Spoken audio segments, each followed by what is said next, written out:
At the moment that this is a relatively short section, and I've been crossing out questions and as they're being asked, and I've got lots of marks on my page, so I'll be looking for new material from here on. From Fracisco Hernandez. Thank you, Mr. Chair. I'm looking for a short contribution. Thank you for allowing me to take a short contribution here. I want to ask in particular in Part 2 in the schedule relating to provisions relating to equal pay amendment 2025, and my question is around in page 32 under the subclause 9 claims relating to employees. No, we've already we debated the schedule as part of Part 1. Is this not part of Part 2, the schedule? No, the schedule is Part 1. Ingrid Leary. Chair, I'm so grateful to be able to take a call on this question, which is quite a small and technical and detailed question. It has not been asked, but in my view is quite critical actually, because this is around certainty for those who are going into this kind of process, and it's looking at the change of words in section 82.3a, where it's replacing the words, and I quote, forming a view on whether the claim is arguable, with forming views on whether the claim meets all the requirements, etc. Now, I know it's a small distinction, but forming a view in legal terms is quite different than forming views followed by an and then having a subsequent hurdle to get through, which is whether the claim has merit. So my question to the Minister is, why was the change in language from forming a view to forming views, and what views would need to be formed or would be tolerated? Could there be different views in meeting that part of the sentence, and then going on to whether the claim has merit? Or does it have to equate to forming a single view with a single mind? And if that is the case, why were the words not why didn't they stay the same? And I'm wondering actually if the answer from the Minister is going to be that they have the same effect.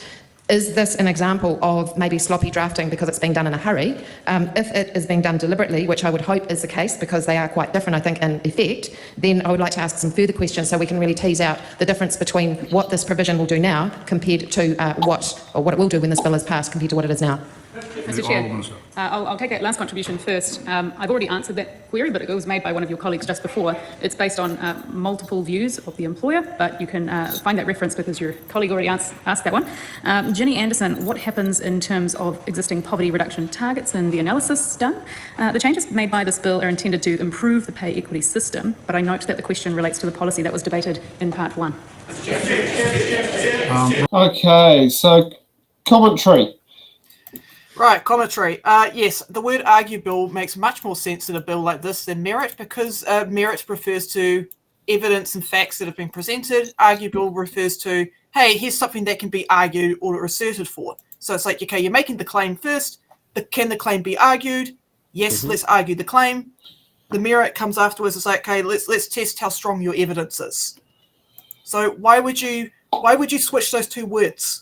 It's probably because she wants to make it as hard as possible or impossible for women to lodge a claim. Yeah.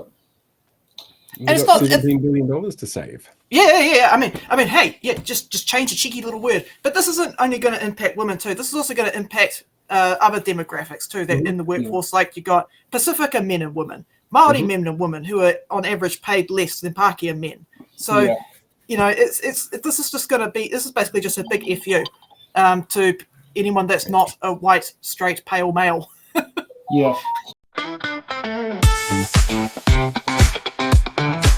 Thanks for watching. Make sure you're subscribed to our Facebook, YouTube, Twitch, Instagram, TikTok. News, got the order, paper.